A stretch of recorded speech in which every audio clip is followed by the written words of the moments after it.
ایک پیغام عید کے لیے آپ کی خدمت میں عرض کرنا ہے۔ نبی پاک صلی اللہ تعالیٰ علیہ وآلہ وسلم کو جو چیز بڑی پسند ہے وہ ایثار ہے۔ اپنے منہ کا نوالا نکال کے کسی کو دے دینا، یہ حضور کو بڑا ہی پسند ہے۔ قربانی کرنا، ایثار کرنا، ضرورت ہوتے ہوئے کسی کی مدد کرنا۔ قرآن مجید آپ پڑھے نا تو صحابہ کی تعریف قرآن نے بیان کی، فرمایا وَيُؤْثِرُونَ عَلَىٰ أَنفُسِهِمْ وَلَوْ كَانَ بِهِمْ خَصَاصَةٌ، فرمایا وہ دوسروں پر اثار کر دیتے ہیں چاہے انہیں کتنی ہی ضرورت کیوں نہ ہو۔ عید قریب آ گئی، باوجود پابندیوں کے بازاروں میں رش بڑھ گیا۔ ہم تو سن رہے تھے کہ لوگوں کا کاروبار بند ہے، پر پتہ نہیں لوگ اتنی خریداری کرنے کیسے پہنچ گئے۔ لیکن کچھ لوگ ایسے بھی ہیں جن سے میں نے دبے لفظوں میں پوچھا کہ سوٹ سلوا لیا ہے، تو انہوں نے جب یہ کہا نا کہ دکانیں ہی نہیں صحیح طریقے سے کھلی، تو وہ ان کی جھکی جھکی آنکھیں بتاتی تھیں کہ دکان پہ جانے کے پیسے کوئی نہیں پاس۔ ایک شاعر تھا تو وہ کہتا ہے کہ میں کھلونوں کی دکان کے پاس سے گزرا، میں بھی ساتھ تھا، میرا بیٹا بھی اور میرا پوتا بھی۔ تو میرا پوتا ضد کرنے لگا کہ کھلونا لینا ہے، تو میرے بیٹے نے بڑا سمجھایا نہیں لینا، پر بچے نے ضد نہیں چھوڑی۔ باپ نے مارا بھی ڈانٹا بھی، پر اس نے کہا نہیں میں نے کھلونا لینا ہے۔ تو جب میرا بیٹا نہیں مان رہا تھا تو میں نے پھر اس کو کہا، میں مثال دے رہا ہوں، پس منظر کچھ یوں بنا ہوگا۔ اس نے کہا کہ تم کھلونے کی دکانوں کے پاس سے کیوں گزرے؟ یہ بچے کی ضد ہے، یہ سمجھوتا نہیں کرتی۔ یہ بچوں کی ضد ہے، یہ سمجھوتا۔ اور وہ آج بھی دوپہر میں بچوں کو سلا دیتی ہے اس ڈر سے کہ گلی میں پھر کہیں کھلونے بیچنے والا نہ آ جائے۔ صرف میری گزارش اتنی ہے کہ 3 جوڑے بنوانے والا 1 بنوا لے، اور تھوڑا تھوڑا ایثار کا جذبہ، غریبوں کا عید پر خصوصی خیال۔ امیروں نے سارا مہینہ گوشت کھایا ہے اور بڑا دب کے کھایا ہے۔ جو نبی پاک کی امت سے پیار کرے نا، رسول پاک اس سے بڑا پیار کرتے ہیں۔ اس طرح کرنا، عید پہ گوشت کا آرڈر دینا، لیکن ایک دن اپنے گھر پکا لینا، اور کوشش کرنا کہ دائیں بائیں جہاں گوشت نہیں نہ جاتا، تھوڑا تھوڑا وہاں بھی صرف چھوٹے چھوٹے خرچے اپنے کم کر کے، تو وہ پھر بھی جیب میں نہیں رکھنے، وہ تھوڑا سا اظہار اس عید پہ بڑا ضروری ہو گیا ہے۔ ہاں کچھ ہیں ایسے ہی گھر، اب یقین کریں گاؤں میں پھر بھی کچھ لوگ ایسے ہیں جو خیال کر لیتے ہیں۔ شہروں میں چونکہ ہم ایک دوسرے کا حال بھی نہیں پوچھتے، آج بھی گاؤں میں کچھ کچے مکانوں والے اپنے ہمسائے کے گھر فاقہ نہیں ہونے دیتے۔ تھوڑی تھوڑی یہ اپیل ہے، میری خاص اپیل ہے، یاد رکھنا تھوڑا سا۔ میرا ایک دوست سے بڑا ہی پیار ہے، بڑا ہی، مجھے بڑی محبت ہے۔ میں کچھ ضروری تو نہیں ہر بندے کے منہ پہ کہا جائے۔ ان کی بیٹیاں کام کرتی ہیں، مجھے ایک صبح انہوں نے بتایا کہ بچیاں کام پہ جاتی ہے، تو میں فجر کے بعد سوتا ہوں۔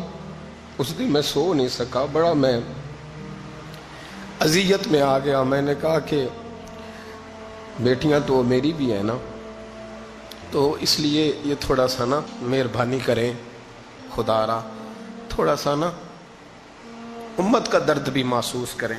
بڑی بڑی سوسائٹیاں تو تھوڑی ہیں، زیادہ لوگ تو ابھی بھی کچے مکانوں میں ہیں، تو مہربانی کریں تھوڑا سا ان لوگوں کا اس عید پہ ضرور خیال کریں۔ آج 21 رمضان کو میرے ابا جی فوت ہوئے تھے، آج کے دن، آج ان کو 19 سال ہو گئے۔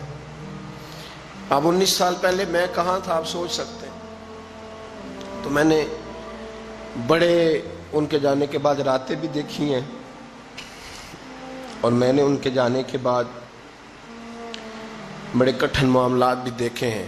تو میں نے یہ ذائقہ چکھا ہے، مجھے پتہ ہے کہ یہ جو غریبی کا اور یتیمی کا رنگ ہوتا ہے، اس کی اصل شکل کیا ہے وہ میں نے اصل شکل دیکھی ہے، تو میں اس کے مد و جزر سے میں واقف ہوں، مجھے اس کا پتہ ہے۔ تو مہربانی فرمائیں، آپ سے میری یہ درد مندانہ اپیل ہے کہ تھوڑا تھوڑا دائیں بائیں ضرور توجہ کیجئے گا۔ رب کریم میری نبی پاک علیہ السلام نے فرمایا جو بندہ جو کام کرتا دنیا سے جائے گا وہی کام کرتا ہوا اٹھایا بھی جائے گا۔ ایک بندہ شراب کے نشے میں مر گیا تھا، شراب زیادہ پی لی، پھیپھڑے کام کرنا چھوڑ گئے. یا رسول اللہ صلی اللہ علیہ وسلم یہ شراب میں مر گیا ہے. فرمایا معاذ اللہ قیامت میں اٹھے گا تو اس کے منہ سے شراب کی بدبو آ رہی ہے. مسلم شریف کی حدیث ہے، بخاری میں موجود ہے. ایک صحابی تھے، وہ حضور کے ساتھ میدان عرفات میں پہنچنے میں لیٹ ہو گئے. اپنی اونٹنی دوڑاتے ہوئے تیزی سے میدان عرفات میں پہنچے اور زبان پہ جاری تھا لبیک اللہم لبیک لبیک لا شریک لک لبیک ان الحمد والنعمت لک والملک لا شریک لک لبیک. یہ لبیک کہتے کہتے جا رہے، اچانک اونٹنی سے گرے، گردن کے بل انتقال ہو گیا. نبی پاک علیہ السلام نے فرمایا کفن نہ تو احرام میں ہی لاؤ. حضور نے جنازہ پڑھایا، فرمایا اسے دفن کر دو، یہ قیامت کے دن جب قبر سے اٹھے گا تو لبیک لبیک کہتا ہوا ہی اٹھے گا. جو بندہ جو کام کرتا دنیا سے جائے گا، بس ذہن بنا لو، جو کرتا جائے گا. اس لیے ہمارے بزرگوں نے لکھا ہے کہ حضرت عمر نماز پڑھاتے ہوئے دنیا سے گئے تھے تو قبر سے نماز پڑھاتے نکلیں گے. حضرت بلال اذانیں پڑھتے گئے تو اذان پڑھتے ہوئے قبر سے نکلیں گے. حضرت عثمان غنی دنیا سے قرآن مجید کی تلاوت کر رہے تھے، جب شہید کیے گئے تو قبر سے نکلیں گے تو قرآن پڑھتے ہوئے نکلیں گے. اور فرمایا مدینے والے محبوب دنیا سے امت کو یاد کرتے ہوئے تشریف لے گئے تھے، جب مزار سے نکلیں گے تو امتی امتی کہتے ہوئے ہی نکلیں گے.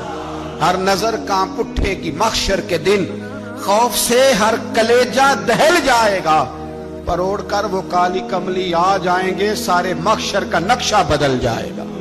دیکھیں نا، ناراض نہ ہوئیے گا. تاجر تجارت کا ذکر گھنٹوں کرتا ہے تو تھکتا نہیں، سیاستدان سارا دن سیاست کی باتیں کرتے ہیں تو تھکتے نہیں. تو آپ قرآن پڑھتے ہوئے کیسے تھک جاتے ہیں؟ تسبیح نکالتے ہوئے کیسے تھک جاتے ہیں؟ درود شریف پڑھتے ہوئے. موت کے لیے تیاری کریں. آپ جو کام کرتے ہیں نا انشاءاللہ وہی کام کرتے ہوئے دنیا سے. اعلیٰ حضرت فاضل بریلوی رحمت اللہ تعالیٰ علیہ فرمایا کرتے تھے انشاءاللہ ساری زندگی حضور کے ترانے پڑھے ہیں، قیامت میں بھی ترانے پڑھتے ہی اٹھیں گے. میں اپنی حیاتی تو قربان تھی ماں، محمد محمد پکیندے گزر گئی، محمد محمد پکیندے گزر گئی، احد کولو احمد ملیندے گزر گئی. تو تیاری کریں، اسباب اس کے لیے بنائیں. آپ بخاری مسلم دیکھیے، حضرت سیدنا ابو بکر صدیق رضی اللہ تعالیٰ عنہ فرمانے لگے کہ جب ہم غار ثور میں تھے تو کافر جو تھے نا وہ بالکل غار کے قریب آ گئے. جن لوگوں نے غار ثور دیکھی ہوئی ہے وہ جانتے ہیں کہ اس جانب وہ سوراخ ہے غار ثور کا جہاں تک کافر آن پہنچے تھے. تو فرماتے ہیں کہ کافر بالکل قریب آ گئے. اب پوزیشن یہ بن گئی کہ ان کے پیر ہمیں نظر آنے لگے، بالکل سامنے کھڑے ہیں، وہ تلاش کرتے کرتے آ گئے. حضرت ابو بکر صدیق رضی اللہ تعالیٰ عنہ فرماتے ہیں میں نے بڑی پریشانی کے عالم میں عرض کی یا رسول اللہ صلی اللہ علیہ وسلم، اگر انہوں نے اپنے پیروں کی طرف دیکھا تو ہمیں پکڑ لیں گے، اگر انہوں نے اپنے پیر دیکھے تو وہ ہمیں چھوڑیں گے نہیں، پکڑ لیں گے. تو نبی پاک صلی اللہ تعالیٰ علیہ وسلم کا میں نے چہرہ دیکھا تو حضور کے چہرے پر پورا اطمینان تھا. میں نے بڑی پریشانی کے عالم میں عرض کی حضور وہ گرفتار کرنے والے پہنچ گئے، بالکل یعنی بالکل ہی پہنچ گئے حضور، یہ پیر آ گئے ان کے. یا رسول اللہ صلی اللہ علیہ وسلم اگر انہوں نے نیچے دیکھا تو ہمیں گرفتار کر لیں گے. قربان جاؤں مدینے والے محبوب کے توکل پر. نبی کریم نے ایک جملہ کہا، حضور بڑے اطمینان سے فرمانے لگے ابو بکر ان دو بندوں کے بارے میں تیرا کیا خیال ہے جن کے ساتھ تیسرا ان کا رب ہوا کرتا ہے؟ جن کے ساتھ تیسرا ان کا رب ہو تو ان کے بارے میں تیرا کیا خیال ہے؟ ان اللہ معانا، فرمایا بے شک اللہ ہمارے ساتھ ہے. تو اللہ کی ذات پر توکل، بھروسہ اس کے فضل پر، اس کے کرم پر. دیکھیں نا ہمارے ہاں بہت زیادہ بعض لوگ خوف کا شکار ہو جاتے ہیں، ڈرتے پھرتے ہیں، سہمے رہتے ہیں. خدا کے بندے تیرا ڈر تجھے مارے گا، تیرا خوف تجھے مار ڈالے گا، تیرا ڈر جو ہے وہ تجھے کمزور کر دے گا. اگر تیرے اندر قوت ہے، اگر تیرے اندر ہمت ہے. جو لوگ روب کا شکار ہو جاتے ہیں وہ چلے جاتے ہیں، وہ ختم ہو جاتے ہیں. اور جن کی قوتیں باقی رہتی ہیں، جن کی ہمتیں باقی رہتی ہیں، جن کی طاقتیں باقی رہتی ہیں، وہ جسمانی طور پر تو جوان ہوتے ہیں، اللہ انہیں روحانی طور پر بھی جوانی عطا فرما دے. یہ جو دن چل رہے ہیں وہ ہمارے ہاں ہمارے حکمران کہتے ہیں مزید سخت فیصلے کرنے پڑیں گے. میں نے کہا تمہارے لیے تو آسان ہے، اس لیے کہ تم تو جس دفتر میں بیٹھ کے فیصلہ کرتے ہو اس کی تو بتی کوئی نہیں جاتی.